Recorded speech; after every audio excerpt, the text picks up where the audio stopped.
Welcome to the next edition of Crowsdale Podcast. We're so glad to see you watching us today, looking in.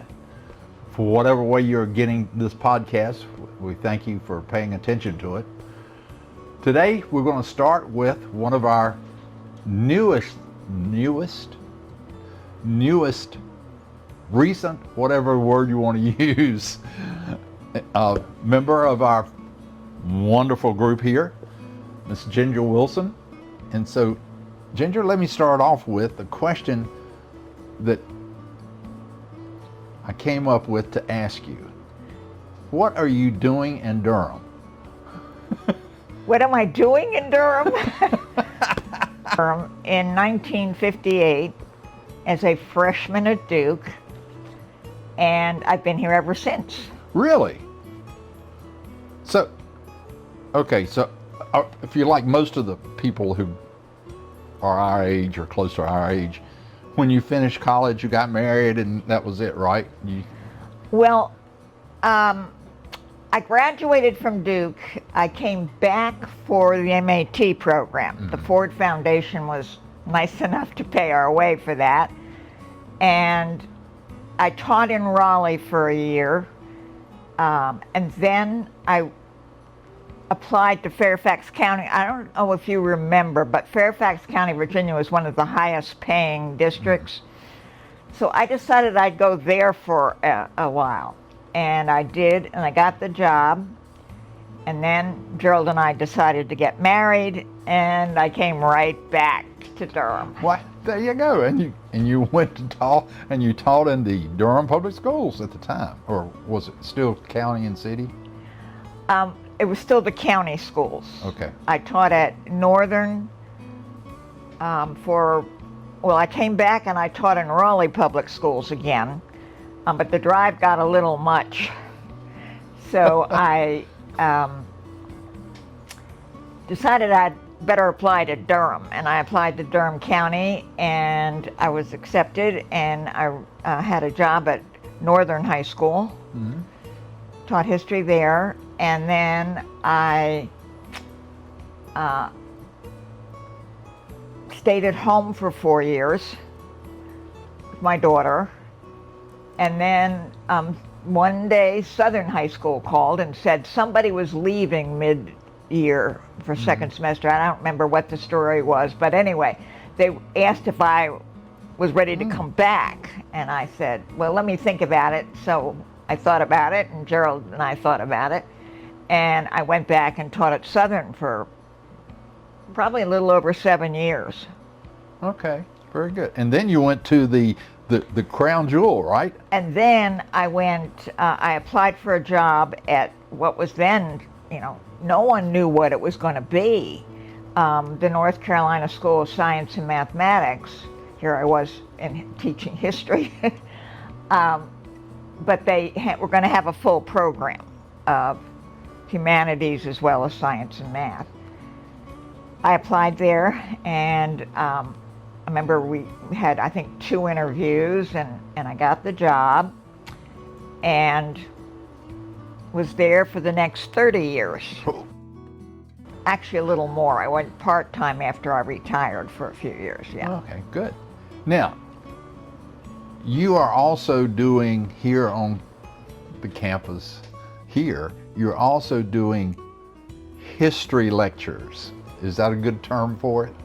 I think that's a good term. Okay. Now, currently you're doing Teddy Roosevelt. I am. But who are the ones you've done in the past here? Now, you've done some through the Ollie program here. Right. But here, I think the first one I did was Franklin Roosevelt. And then I did Truman. And then I went all the way back and did Jefferson. And now I'm moving forward again, and I'm doing Teddy Roosevelt. Are you going to make this sort of a semester type choice, and you're doing one in the fall and one in the spring and so forth for a while? Or are you going to just, when the mood hits you, you're going to get on the program and do something? I really don't know right now. I mean, given my age, not that I'm old. You're just 25. Yeah, right. So, but just given my age, I think about it. I'm planning next fall, and I started the research on Eisenhower. Ah, good. So I'll probably do that next fall. Good. So far, several of the ones you've done, Barbara and I had the opportunity after we retired to tour the country, and we've been to Truman's and Eisenhower's and Roosevelt's and all those, and that's interesting when you go to where they lived and I know. But anyway. Place makes a difference Oh yeah. of where you come from. So, and where did you originally come from? I originally came from New Jersey. My first 5 years, I lived in a town is not the right word, village. It was a one-street village, and there were farms all around it. And that was my first 5 years. And then we moved to a sort of suburb of a city, and when I entered kindergarten.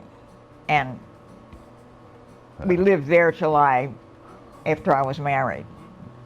Okay, good. That was a while. A while. Why did you and Gerald choose Crowsdale Village? You know, we looked at the forest and we looked at Crowsdale. We liked them. I liked them both. But I really like that everybody seemed very friendly here, number one. And two, I like that there was a lot of grass around, trees around, trails around, a lake. It just seemed, I don't know, very inviting to me. So we came here on just before Thanksgiving. I guess it was 2024.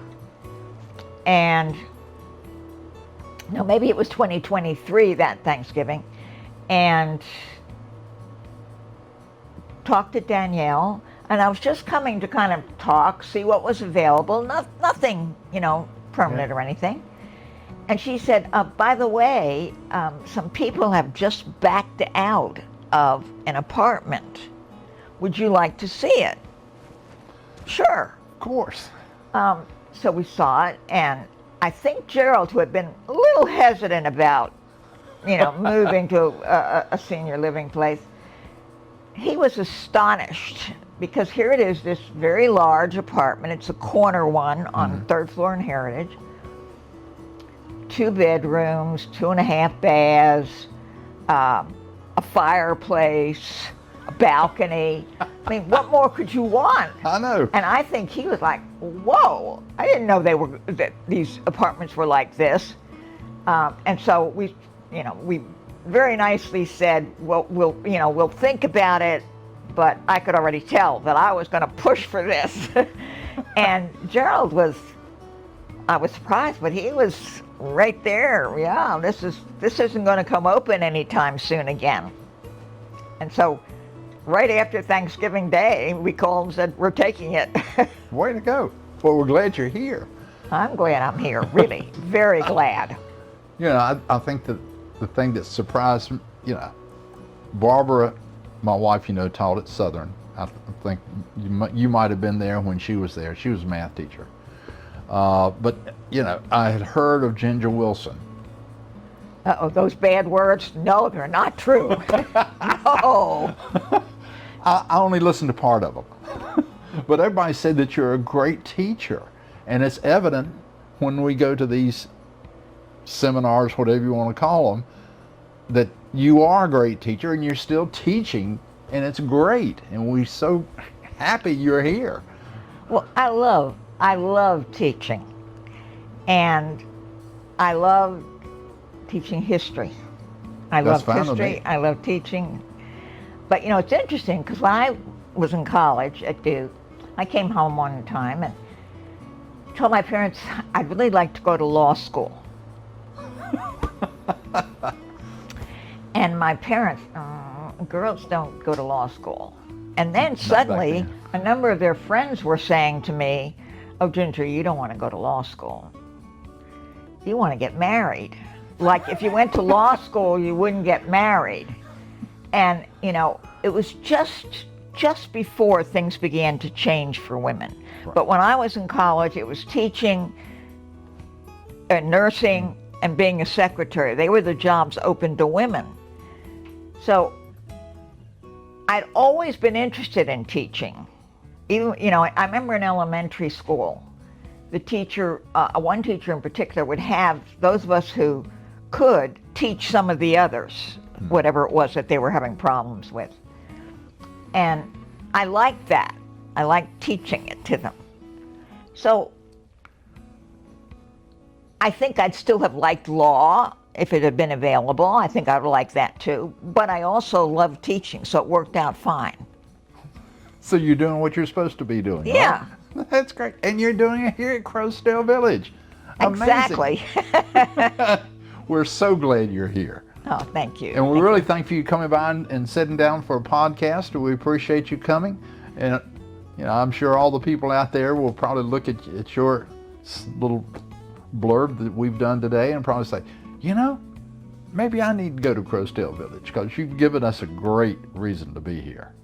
Well, I can't say enough good things about this place. I am just so glad that I came.